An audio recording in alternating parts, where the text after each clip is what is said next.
할렐루야, 좋은 아침입니다. 오늘은 고린도 후서 4장 7절에서부터 10절까지의 말씀을 통해서 모든 역경을 이겨낼 수 있는 힘이라는 제목으로 함께 은혜의 말씀 나누기를 원합니다. 바울은 참으로 위대한 선교 사도였습니다. 정말 그의 헌신적인 수고와 복음을 향한 열정으로 인해서 복음은 유대와 사마리아를 넘어서 땅끝까지 전파될 수 있었죠. 하지만 그의 사역을 결과론적인 접근이 아닌 과정론적인 접근으로 관점으로 들여다볼 때는 조금은 다른 그림을 발견하게 됩니다. 복음의 열매를 맺는 그 순간까지 바울이 겪었던 수많은 역경과 수모, 그리고 어쩌면 실패와 절망으로 평가될 수 있을 것만 같은 이루 말할 수 없는 과정들을 거쳐서 그 열매가 맺어졌던 것이죠. 분명히 복음을 전했지만 듣지 않은 경우가 사실 허다했습니다. 때로는 듣지 않는 수준을 넘어서는 반응이 오히려 그나마 다행이었다라고 느껴질 정도로 어려웠죠. 어떤 경우에는 복음 전하는 것을 거부하고 바울에게 돌을 던져 죽이려 했던 적도 있었기 때문입니다. 감옥에 갇혀서 옥살이를 해야 되는 경우도 있었고, 호송되는 배가 난파되어서 죽음의 문턱까지 다녀왔던 것이 바로 바울의 선교 사역이었죠. 가는 곳마다 가장 먼저 자신의 동족인 유대인들의 구원을 위해서 너무나도 안타까운 심정으로 복음을 전했지만, 그에게 돌아온 현실은 가장 거칠고 폭력적으로 반응하는 완강한 거부였습니다. 오히려 예수를 모르는 사람들이 더 반가울 정도로 당시 예수를 믿는 바리새파 출신의 초대교회 교인들은 회방과 분탕질로 매번 그를 어렵게 만들었고, 그의 사도권에 도전을 하면서 늘 그가 쓰러지기만을 기다렸던 사람들이었음을 우리는 기억합니다. 오늘 본문의 수신자인 고린도 교회 역시 이러한 과정을 너무나도 잘 보여주는 예시가 되는 교회죠. 은사가 많으나 사랑이 없었던 고린도 교회, 피를 토하는 심정으로 주의 말씀을 보내는 이 서신 고린도 전서를 보내지만, 사실 그 서신은 처음부터 능력을 발휘하지 못합니다. 사람들은 계속해서 그의 사도권을 더욱더 강력하게 부정하게 됐고, 교회에 더 큰 혼란을 초래하는 서신이라고 부당하게 취급을 받습니다. 바울의 선교와 목회는 항상 이런 식이었죠. 너무나도 비참하고 힘겨웠습니다.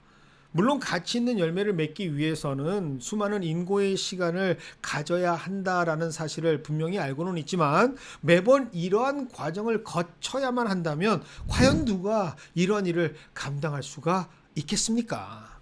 하지만 바울은 끝까지 견뎌냅니다. 사명을 포기하지 않고 임무를 완수하기 위해서 다시 일어나고 끝내 이루고 말죠. 그 비결이 뭘까? 오늘 본문은 바로 이 역경과 고난을 이겨낼 수 있었던 그 힘의 원천이 무엇이냐라는 것을 알려주고 있습니다. 우리가 이 보배를 질그릇에 가졌으니 이는 심히 큰 능력은 하나님께 있고 우리에게 있지 아니함을 알게 하려 함이라. 바울에게는 보배, 즉 어떤 상황에서도 이겨내고 돌파해낼 수 있는 큰 능력이 되시는 예수 그리스도라는 보배가 있었기 때문이죠. 이것이 바로 우리 신앙인들에게 필수적으로 요구되는 신앙의 핵심입니다. 바울의 선교와 복음 전파는 얼마나 바울 한 개인이 대단한 노력과 헌신으로 그 일을 감당했는가라는 기록을 한 개인의 영웅담이 아닙니다.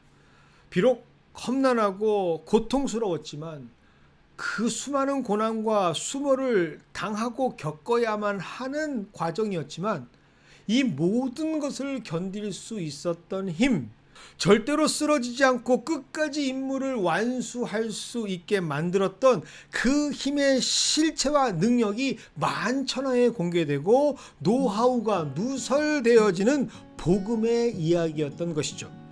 사도 바울은 바로 우리의 시선이 여기에 집중되기를 원했던 것입니다.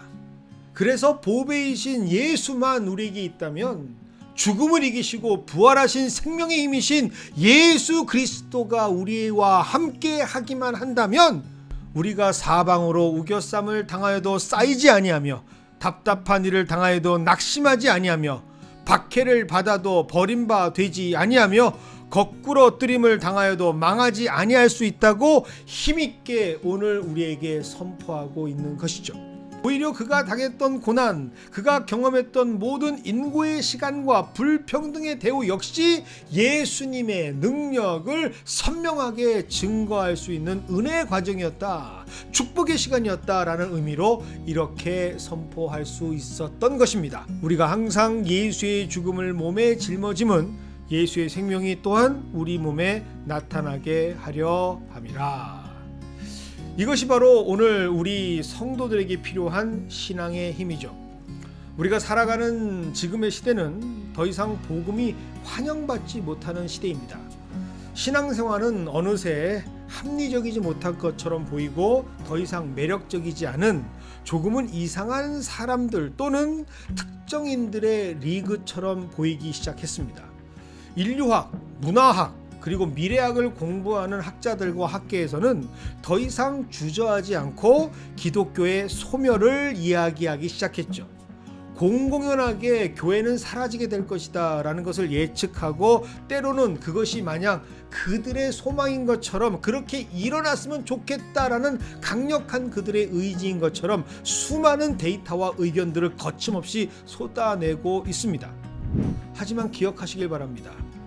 예수가 있는 성도, 그리고 예수가 머리 되어주시는 교회, 예수가 능력됨을 증거할 수 있는 사람들과 성도들로 이 시대가 보호된다면 절대로 그들의 예상처럼 그렇게 역사는 흘러가지 않습니다. 오히려 이 시간 더욱더 견고히 세워져서 어떻게 이런 상황과 환경 속에서도 불구하고 그 빛을 잃어가지 않았지? 그 빛이 더욱더 환하게 빛나게 되었지?